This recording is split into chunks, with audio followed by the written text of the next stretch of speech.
Libra, kamusta kayo? Hope you're all doing well and welcome to 1111 Pinoy Tarot. In today's reading, tingnan natin kung anong energy ng person mo towards you and towards the relationship. Libra, please don't forget to subscribe, like, comment, and share, and tap the bell for updates from this channel. Maraming salamat sa inyo. Ano yung energy ng person mo towards you and towards the connection. Okay.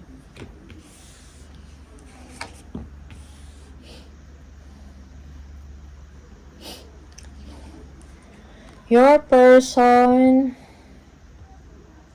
is waiting on you na magparamdam ka or parang kailangan niya magsakripisyo, parang gusto ka man niyang kausapin, tawagan, kamustahin, no? Pero parang pinipigilan niya yung sarili niya, kinokontrol, or kailangan niya magsakripisyo because maybe this person is disappointed of you, merong separation dito, your person is heartbroken, or naalala pa niya yung dating hindi maganda na nangyari sa inyong dalawa, kung meron mang betrayal dito or deception.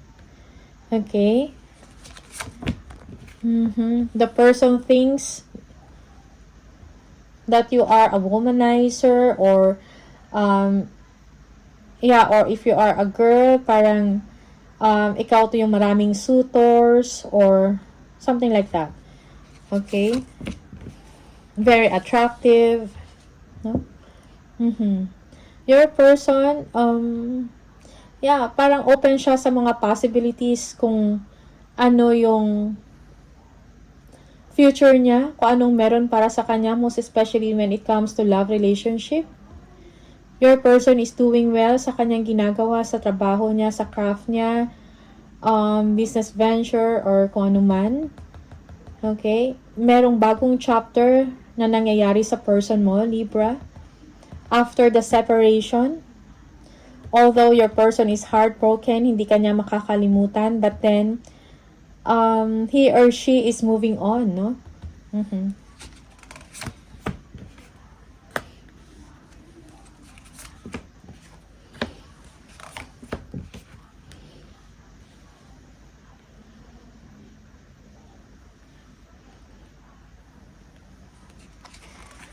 When it comes sa trabaho, your person is namamayagpag sa kanyang ginagawa. Okay? Maybe your person is a businessman or a businesswoman, an entrepreneur. Okay? Also, this person is kung anong gusto niyang mangyari sa kanya, or meron siyang minamanifest, no, nangyayari or nagagawa niya. Okay? Your person is a decision maker. Okay, parang kaya niyang mamuhay na siya lang. Independent, no? Yeah, yung person mo is hanggang ngayon nagre-recover, no? Kung ano man yung, if he or she is heartbroken, parang finifix niya yung sarili niya. And yung attention niya nakatuon sa kanyang trabaho or sa kanyang ginagawa. Okay? Yeah, merong emotional fulfillment sa person mo. Maybe this person is an achiever. He or she is doing well. She or he is doing fine, kumbaga. Okay, para nagkaroon siya ng freedom dito. Okay. Yeah. Siguro after kung meron mang separation na nangyari sa inyo, emotional man to or physical, parang nagbigay ng daan to sa kanya to be free, no? At magawa niya kung ano yung para sa kanya or kung anong deserve niya, magawa niya yung mga gusto niya yung mga matagal niya nang gustong gawin. Okay, something like that. Okay.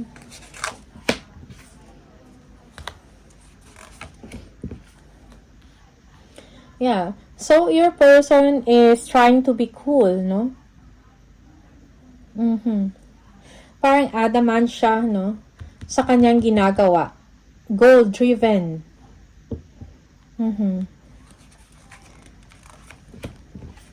And magaling siya magdala ng isang sitwasyon.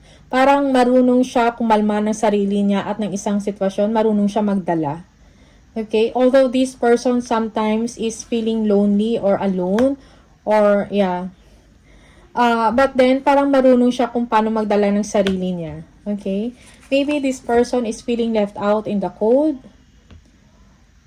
Or hindi siya nabigyan ng tamang panahon by you. Or ng attention. And this is also one thing na parang nagkaroon siya ng frustration, disappointment, no? Sa inyo, Libra. Okay? You might be dealing with a Sagittarius, Aquarius, Leo, Aries, Sagittarius,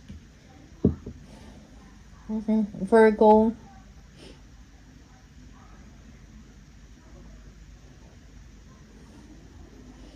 Yeah.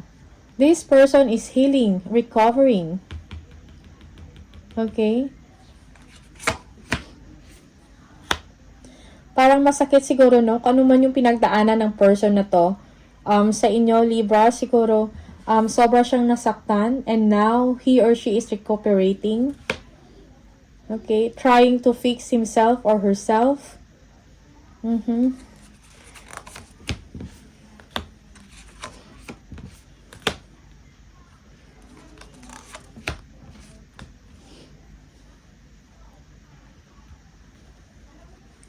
Yeah, naalala ka ng person na to, Libra. There are times na gusto niya mag-communicate sa'yo, kausapin ka niya, mag-open up sa inyo. Okay?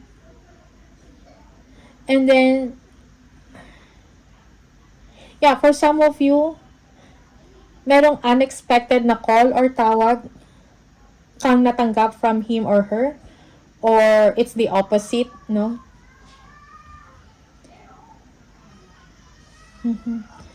And now this person is like, parang kailangan niya mag-decide, no? Nasa stalemate. Or hindi siya sure, no? Kung tatawag ba siya sa'yo or hindi. Okay. Parang merong realization lang din sa part ng person mo dito, na parang, siguro after ng introspection niya, siguro gusto niyang i-fix yung situation sa inyong dalawa. Okay?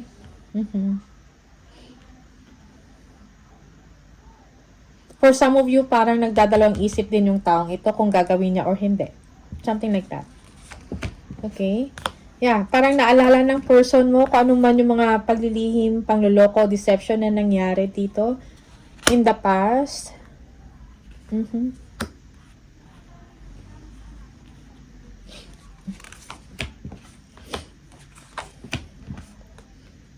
Okay, you might be dealing with a Scorpio or a Taurus here.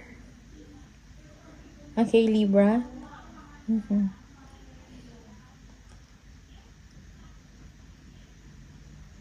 Yeah, for some of you, merong sneaking na nangyari dito. Okay?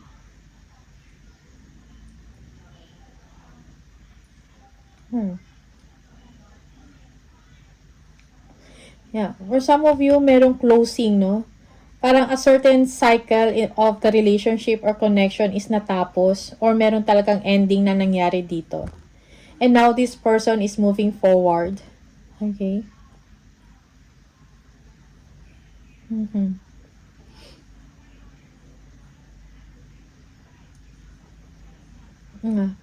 For some of you,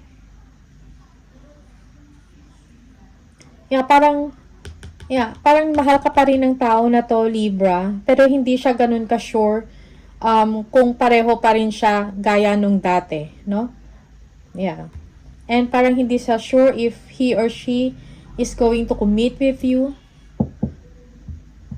Okay? Maybe in the past, this person, parang willing siya siguro makipag-commit sa inyo or to get married with you, but after some disappointment, no, parang nagkaroon siya ng doubts. Okay? Because of some deception, pagtatago, mga lihim, pangloloko.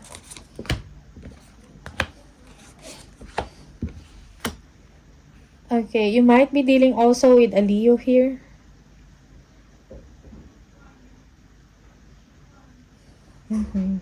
Siguro, yung iba sa inyo, this person, parang madami na rin siyang siguro pinagdaanan na mga challenges sa inyong relationship.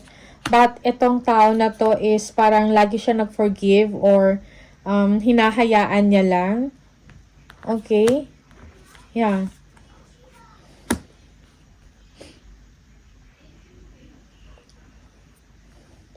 Siguro very patient yung tao na to, Libra.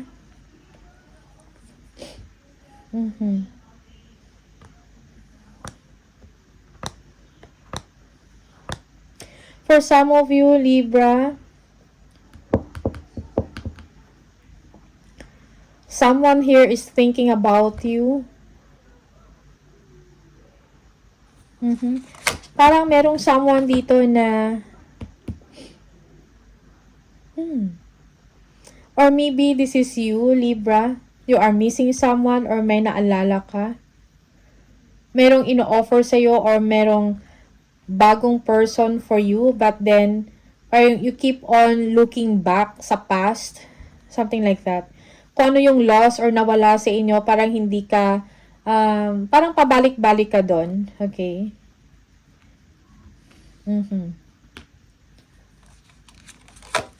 There is someone here na very attractive, independent, warm, a head turner, okay, that na nami-miss ninyo.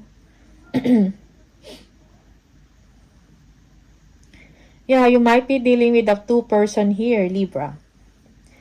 Yeah, for some of you, you are missing an opportunity with someone because of another person. Okay? Yeah, for some of you, parang meron kayong regrets sa past na parang ano kaya yung buhay dati kung kami ay kung naging okay kami, something like that. Merong panghihinayang or parang you keep coming back sa past, no? Merong panghihinayang sa part mo dito. Okay? 1, 2. Okay. Yeah, again, you are missing someone. Parang may mga naalala ka dati, no? Yung mga sweet memories, mga sweet moments, no? With this person. Siguro, this person, yung past mo is someone na parang siya lang yung nakakaintindi sa inyo or compatible kayo, parang best friends kayo. Okay, something like that. And then, parang, okay, again, the sun, you might be dealing with a Leo here.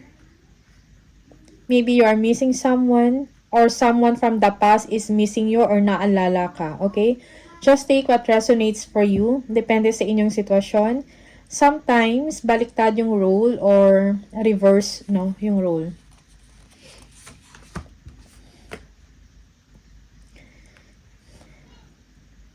Yeah, you cannot get over with this person or naalala mo yung kabutihan ng taong ito. Maybe this person is a very intuitive, nurturing, and caring, motherly or a mother figure, something like that. Okay, and you miss this person for some of you. Okay. Also, this person in the past, naging serious din yung relationship na to. Okay, parang naalagaan ka or something like that. And this is one thing na parang hindi mo makalimutan. 9 of Pentacles. Independence. Okay. Maybe this person is now secured. Alright? Or nagkaroon ng independence dito. Like, independent ka na from this person. And the other, and vice versa. Something like that. This person is financially secured or stable. Well connected. And a hardworking person. Okay. Yeah, maybe, yeah, meron nga separation dito. Okay. Yeah, for some of you,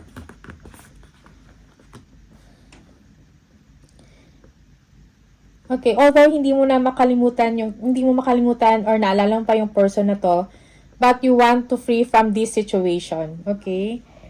Excuse me, parang nagkaroon ng assessment dito sa inyo, nagkaroon ka ng wake-up call, at merong bagong direksyon na sa inyo, and now you're open for possibilities, no? Parang if papasok ka sa isang relationship, parang titingnan mo muna ng mabuti, no? Yung mga options na yan. Okay?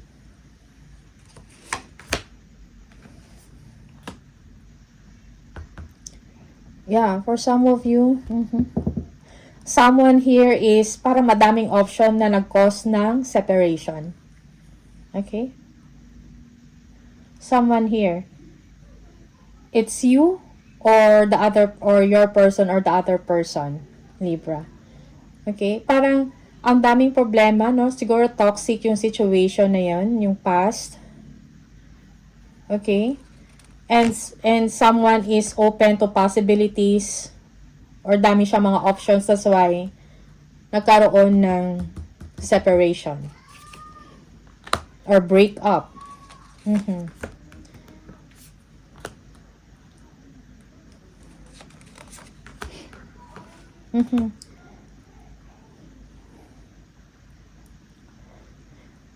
Yung iba sa inyo, you're dealing with someone na kasama mo sa trabaho. Okay? Yeah. Parang gusto mo i-nurture or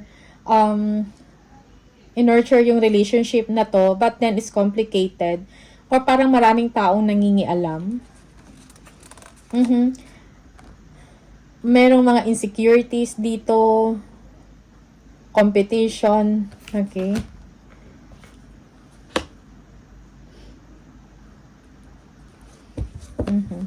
Six of Pentacles. No? Yeah. Merong pag-aayos dito, no? Maybe someone here also is giving to another person. Okay? That's why complicated yung situation. Conflict, may competition. Okay?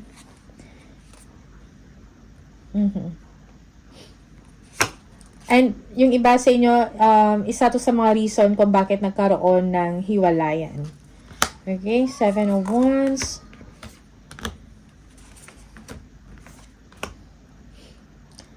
You want to free yourself from a distraction. You want to free yourself from a toxic situation or toxic relationship. You feel burdened already, Libra. Okay.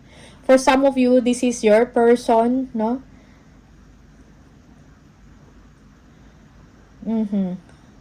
Someone here, parang may sariling mundo. Okay? Or what I mean is, parang nagsiset siya ng boundaries, no? Kasi this person doesn't want to get hurt again. Okay? Yeah. Merong fresh start dito. Maybe your person is inspired. Merong fresh start para sa kanya. He or she is doing well sa kanyang ginagawa sa kanyang craft. May kinalaman sa creativity, creative ideas, creative venture, business. Parang nakatunan yung person mo sa ganito, no, instead of the relationship. Okay? Tingnan natin. How do you feel about this person? Libra.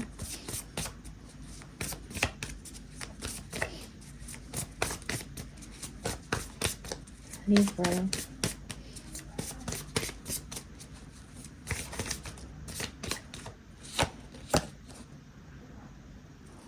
Two of Pentacles.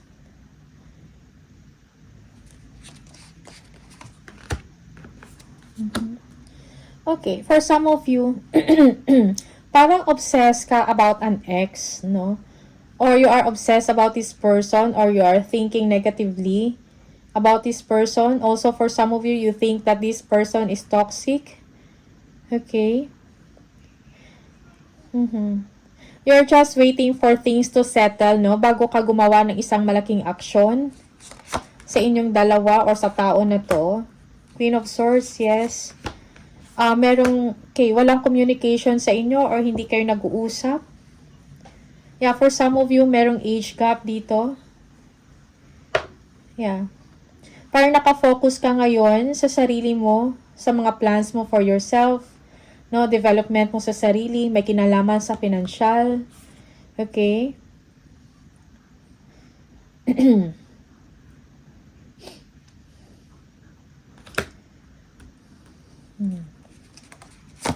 Merong age gap dito. Maybe you are dealing with someone na maayos yung status sa buhay, most especially financially, full of experience and wisdom, wiser siya, something like that, okay? Yeah, for some of you, you have a toxic relationship with this person, walang communication, or this is, kumbaga unhealthy yung relationship na to, and you don't know what to decide about this person, okay? Yeah. Siguro, you are in a long-distance relationship with this person or hindi kayo magkasama, magkalayo kayo. You are overthinking. You are losing confidence sa sarili mo. Okay? Also, for some of you, there is someone here.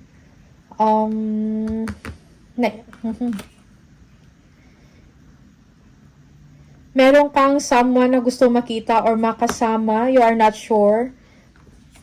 Maybe you are dealing with a Capricorn here and then an Aries, Taurus, Libra also. You're thinking about this person, the Emperor. But you are not that sure or confident enough that this person will talk to you. Or interesado pa siya sa inyo, you're not sure of that. Yes, you want to be friends with this person. You want to connect with them. Okay? Yeah.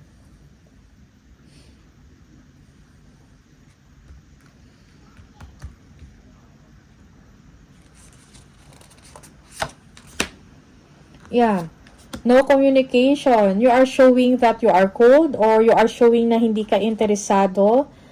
But actually, iniisip mo siya or sila. The Wheel. Siguro gusto mo bumalik with someone here, maybe an Emperor here, na iniisip mo. To make things right with them. Or kung ano man yung mga pagkukulang, or yung pag-aayos lang, no? Gusto mo makipag-ayos sa kanila, makipag-friends, makipag-connect lang. Okay? Yeah. You're thinking about this.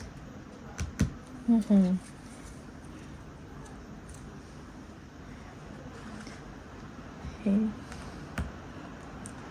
You are someone that is independent, no? You are developing yourself. For some of you,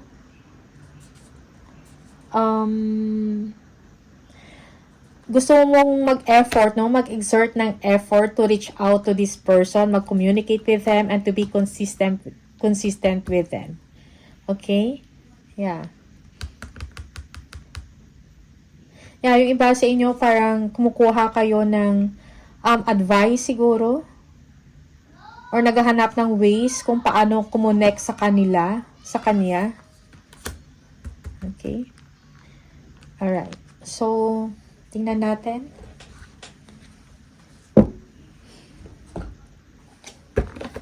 Ano yung sa isip ng person mo?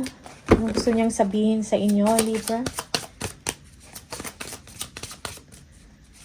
Anong gustong sabihin sa inyo ng person ninyo, Libra? Parang ang daming, parang ang daming past relationship dito. Madaming person connected to you or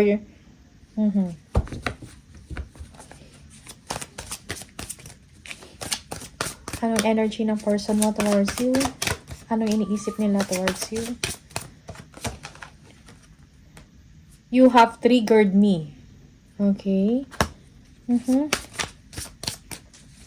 Yeah, for some of you, siguro kung if you were in a toxic relationship, parang ikaw yung nag-trigger sa kanila na maging toxic, something like that. Okay, kaya nagkaroon ng unhealthy pattern sa relationship or nagkaroon ng toxicity. Okay? Oops. The way I have treated you was wrong. Okay. Yeah, merong someone dito na merong pagsisisi, no? Sa kung paano kanila trinit, or this is you, Libra, how you treated someone was wrong. Okay? One more. Life without you is hopeless, dark, and depressing. I miss your light. Okay?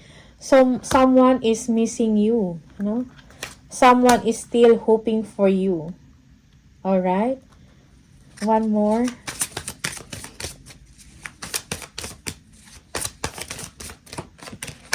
I cannot make a decision. Okay? Merong someone here that that is indecisive when it comes to you, no? When it comes sa inyong connection, sa inyong relationship, this person is not yet sure. Siguro may kailangan pa siyang tingnan or isaalang-alang before making a decision about you. Okay? Or about sa inyong relationship or kung ano man to. Alright? So, Libra, these are the messages for you. Maraming salamat and see you on the next video. Bye!